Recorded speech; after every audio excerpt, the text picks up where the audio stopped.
but one of the things we do to wind down is we go through our segment that we call shoot, move, communicate. So it'll be little rapid fire questions for you.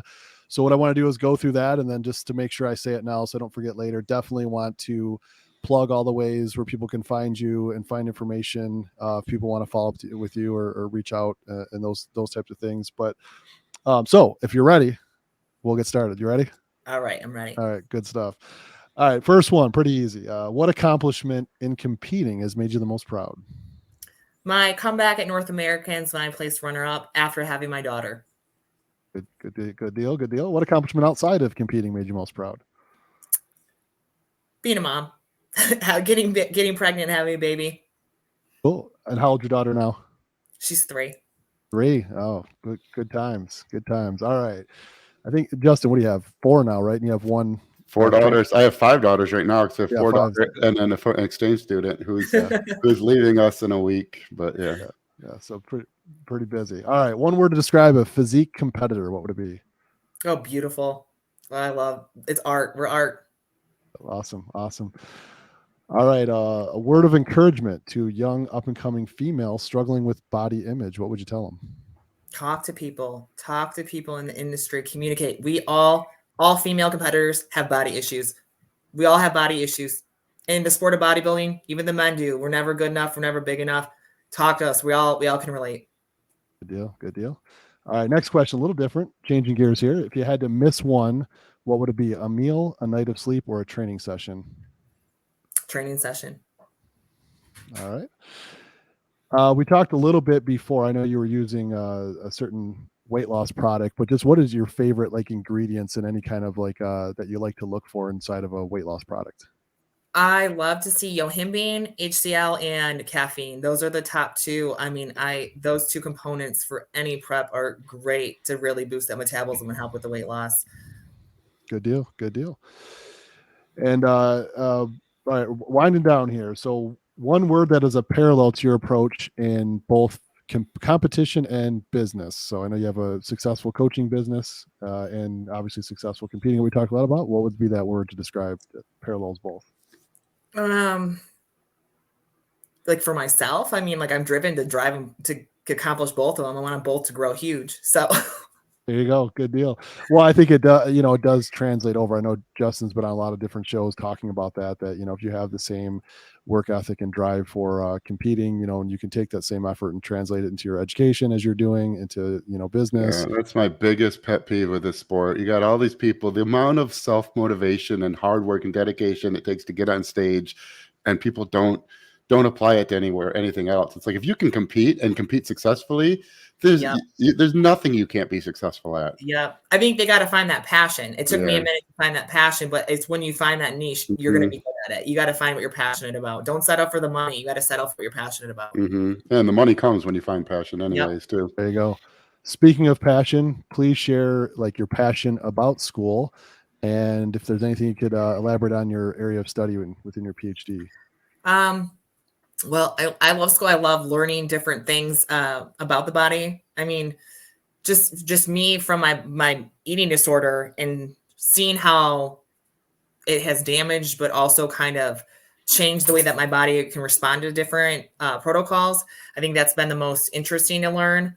And now I do want to do, when I go into this PhD program, I want to focus a little bit more on disordered eating, just so that way, there's the coaches, we all have a little bit of background with eating disorders, but eating disorder clients, and no offense, because, me as recovery, but we can be a pain in the ass because of the way that our body regulates stuff. And with that relationship with food, sometimes there's a lot of competitors that do have eating disorders. So being able to just kind of have a little bit more knowledge about how to kind of acquire and kind of work with people who have eating disorders that are competing, I guess that's kind of like a catch-22, because it sounds horrible, but at the same time, we all have that little eating disorder background for the competitors.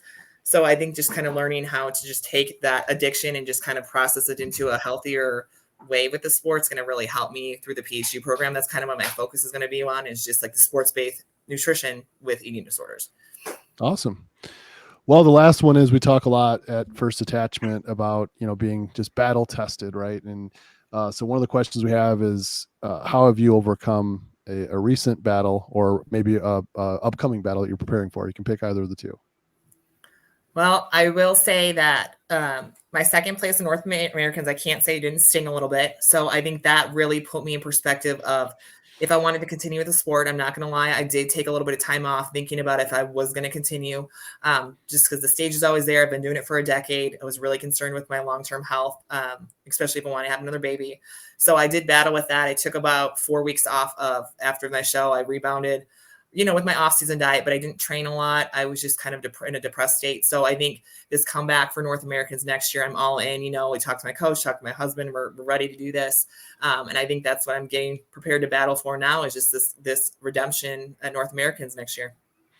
No, I think that's a really great point to it you made at the end that I didn't get into earlier, but could you just share the importance of, I know your husband and how supportive he is. Like, how important is that when you're trying to compete and you have the family? Like, how does that impact you and what you're able to accomplish? It's really, I met my husband in the midst of my bodybuilding career. And, it's one of those things where he understood how passionate I was. And even being a mom now, it's almost like he's like a single parent sometimes when I'm in prep, especially if I'm on my cardio, I'm at the gym all day working, and then I have to do my post-workout cardio. So it's one of those things where we've kind of have that mutual respect that, hey, this is what you want to do. I'm supporting you with this. I'm encouraging you to do this. I'm going to pick up the slack with the household. So it's really nice in that aspect.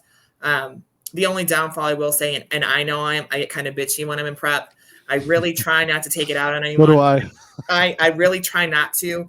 But those few 4 to 6 weeks right before your show, especially, I will say that the last 2 weeks, my mental state is just not there. I mean, I even read emails and I'm like, what did I just say to you? People don't understand. We are almost stupid when we're 2 weeks out. It's just, you can't hold a full conversation. I mean, your attention spans, you're just thinking about food, you're thinking about sleep.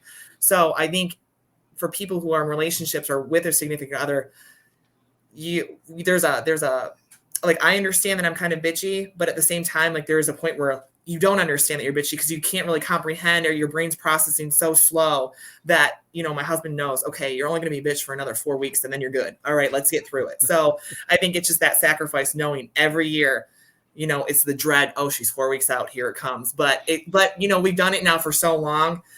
Everyone's supportive of it. Nobody talks to me for 4 weeks. And, my mom doesn't call me, nobody. And we just get through it. And then everyone just is happy when I'm out. There you go. Good deal.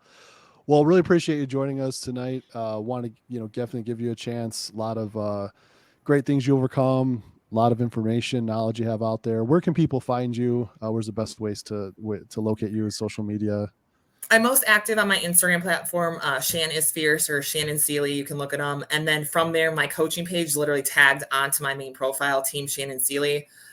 So you can go to that coaching page. The website's linked to there. And that's where you can find me. Basically, I have them split so that way I can really focus on the progress my clients have made on the one page, and then the other one's more just my fitness and personal training information on the other. So Shannon Seeley is the best way to find me on Instagram, and then all my links are literally on my bio for the other pages I'm connected to. Awesome. Well, thanks again so much for joining us. A lot of great information in the episode today, and we'll be sure to put this out there for everyone to enjoy. And please, as usual, everyone, just that reminder to subscribe, like, and comments definitely below, and share your feedback or questions with us. We'll be happy to link Shannon in there so that she can help us answer any of your questions you have out there. So we'll see you. Thanks so much. Thanks, Shannon.